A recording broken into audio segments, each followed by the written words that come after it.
Most foods are things you eat. Shake and bake was something you did. It wasn't just dinner, it was a ritual involving a plastic bag, raw chicken, and the kind of aggressive shaking that felt oddly therapeutic.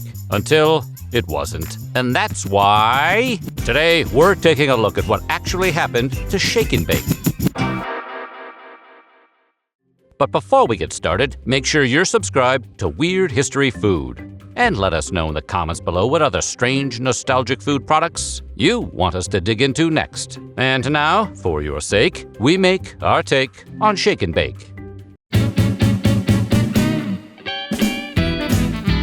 On paper, shake and bake is extremely unremarkable. It's a seasoned breadcrumb mixture designed to coat meat, usually chicken, pork, or fish, by putting both the food and the seasoning into a bag, shaking it, and then baking it. And that's it. There's no secret spice, no ancient technique, no cultural lineage stretching back centuries. It's just breadcrumbs that got an associate's degree. But that simplicity hides the fact that shake and bake came out of a very specific moment in American history, one where time, labor, and expectations around cooking were all quietly collapsing in on each other. After World War II, American life sped up and suburbs exploded, figuratively, of course. Commutes got longer, television schedules dictated dinner timing, and more women began entering the workforce, which meant that someone being home to make a dinner magically appear every night started to feel optimistic.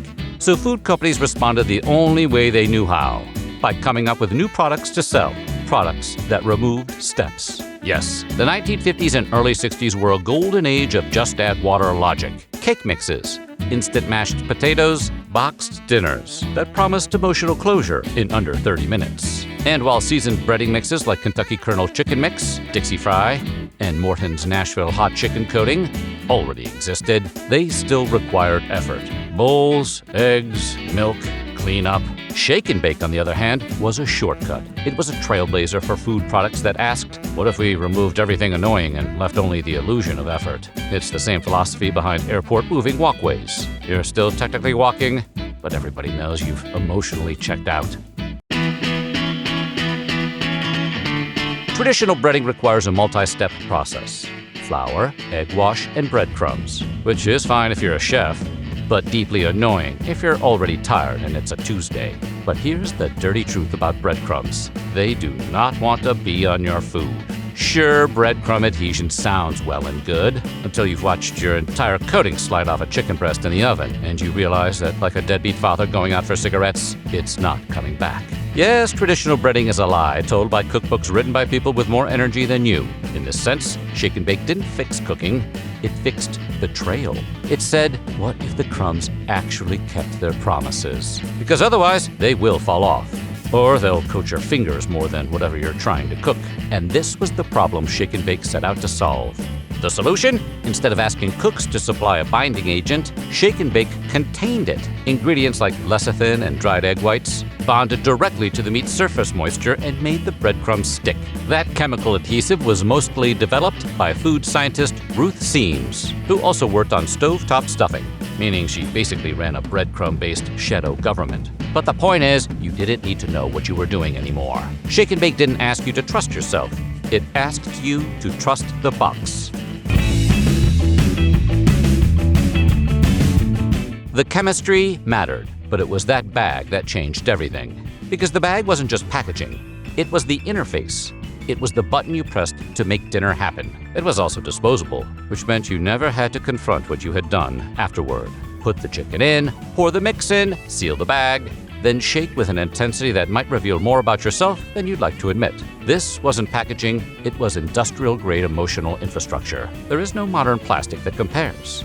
Ziplocs tear if you look at them wrong. Grocery bags split the second you show a tiny shimmer of faith. But that shake and bake bag was engineered for violence. There was also a quiet moment of inspection afterward. You'd open the bag slowly and check for bald spots. Too many bare patches, and you'd give it one more shake.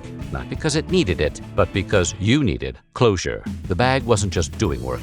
It was validating effort. And General Foods immediately understood what they had created. Not just a seasoning, but a system. A process that made cooking feel finite and controlled. Shake and Bake did not ask you to learn. It asked you to tag along. Shake and Bake hit grocery store shelves in 1965 with its original chicken flavor, and it took off almost instantly. By 1966, barely a year later, it had become the #1 selling seasoned coating mix in the United States. And that kind of success doesn't happen because of clever branding alone. It happens when a product lands directly on top of a cultural need. It also benefited from being just indulgent enough. Plain baked chicken felt like a punishment. Fried chicken felt like a project. Shake and Bake landed right in the middle. Let's call it crispy adjacent. It didn't exactly deliver the experience of fried food, but it delivered the idea of it, which for most people was close enough. Shake and Bake also arrived at exactly the right psychological moment. Americans were being told two conflicting things at once: that convenience was modern and good, and that effort was virtuous and moral. Shake and Bake split the difference perfectly. It let you feel like you did something while barely doing anything at all. You weren't lazy, you were efficient. You weren't cutting corners, you were innovating. You weren't skipping steps, you were using a system. As Shake and Bake grew, the flavors multiplied the way all processed foods do. Cautiously at first, then like the personification of the expression, drive it like you stole it. Traditional was just the opening act. Extra crispy showed up almost immediately, because America will not be put in a box of just regular crispy. Lemon pepper followed, bright and optimistic. Cajun arrived in the early 80s, during that long national phase where anything with paprika and a vague accent got labeled Southern. And none of these flavors were trying to redefine cuisine. They were trying to give you the illusion of choice while keeping you safely inside the breadcrumb bunker. Then came the ghosts. Shake and Bake had a whole shadow menu, flavors that existed briefly, left no paper trail, and now survive only in the memories of people who swear they saw them once at Kroger in 2009. Ranch, chili lime, roasted garlic herb, pretzel crunch, buffalo. These weren't so much discontinued as lost at sea. They appear in old product listings, blurry blog posts, or the deep lore of message boards where someone will post, "Does anyone remember Shake and Bake Parmesan garlic?" And 5 strangers reply, "Yes!" in all caps, like they're confirming a shared hallucination.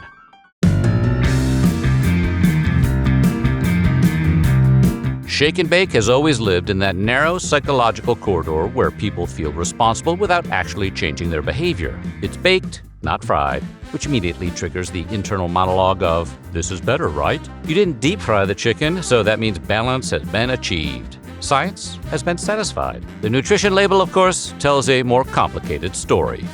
Shake and Bake is still processed, still salty, still very much doing what seasoning mixes do by adding a myriad of both natural and unnatural factors into your diet. But compared to frying, it felt virtuous. It let people say things like, "We're trying to eat lighter this week," while still hearing crunch. And that mattered. It's the same category of logic that makes people order a Diet Coke with a cheeseburger and fries and feel like the universe has been corrected. In other words, Shake and Bake didn't remove indulgence, it reframed it. You weren't being bad, you were being reasonable. And reasonableness sells. And the genius of it is that Shake and Bake never claimed to fix your diet. It just claimed to help. It was never asking you to reinvent yourself. It just wanted to make sure the chicken didn't taste sad. It wanted you to know that we see you. You're trying.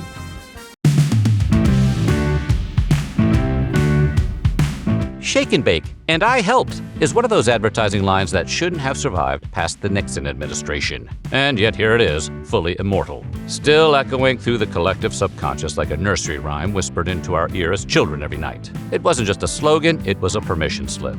A way for children to enter the kitchen without entering danger. No knives, no heat, no adult panic. Just vibes, breadcrumbs, and the overwhelming power of shaking a bag. What the line really sold wasn't food, it was contribution. Kids didn't want to cook, they wanted credit.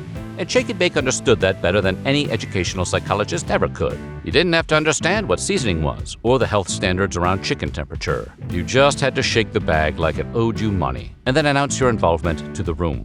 That proclamation mattered. And I helped wasn't about skill, it was about recognition. It let kids stake a claim in the meal with the absolute minimum labor required by law. You didn't make dinner, but you were now emotionally invested in it, which incidentally meant you were far less likely to complain about it later. This was a parenting strategy disguised as advertising. Of course, a little star power never hurt either.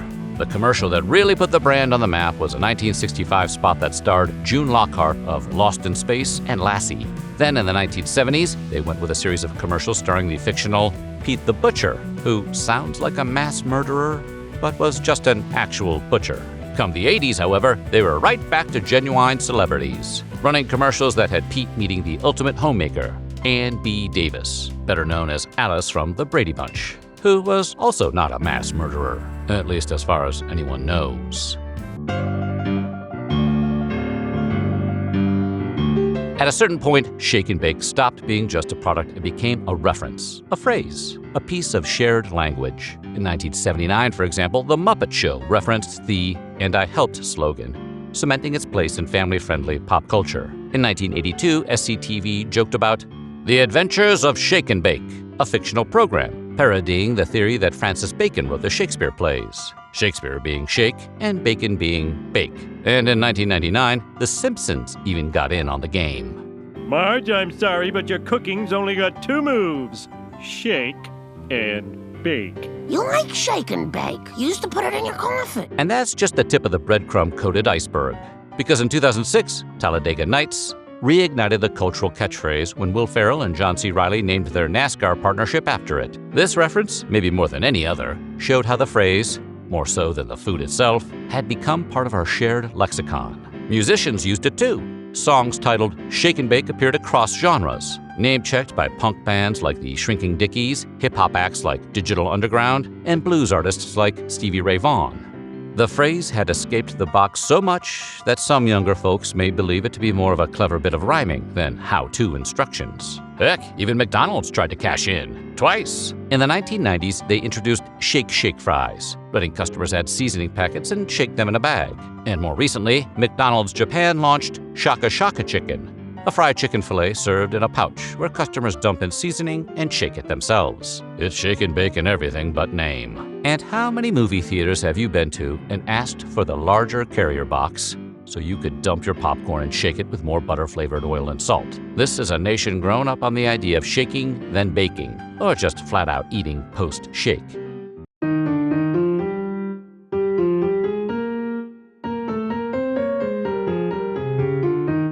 In 2022, Kraft Heinz removed the iconic plastic bag from Shake and Bake. You know, the one that separated it from the competition and made the product iconic for decades. According to the company, they did it for sustainability reasons, eliminating nearly 1 million pounds of plastic waste annually, characterized as the weight of more than 270 mid-size cars. At least, that's what they said. Of course, more than a few commentators have also pointed out that making customers supply their own shaker bag also improves the bottom line by lowering the cost of the product to Kraft. Yeah, that take is arguably a bit cynical, but Kraft notably did not reduce the price of Shake and Bake, despite the money they were saving. So, 2 points for the cynics. Along those lines, the company was accused of shrinkflation in the wake of the change, and the internet had a field day making jokes about the product, which, deprived of its shake, was now just bake. Kraft didn't seem too bothered by the whole thing. And that might be because there were plenty of consumers who supported the change, although it might also be because Shake and Bake was the market leader in its category, having experienced steady double-digit growth of 10.1% since 2019. Regardless of all that, the change made sense at an environmental level. Emotionally, however, many people were devastated because they weren't losing plastic, they were losing a ritual, emotion, a memory that lived in their hands. But Shake and Bake survived because the bag was never the product.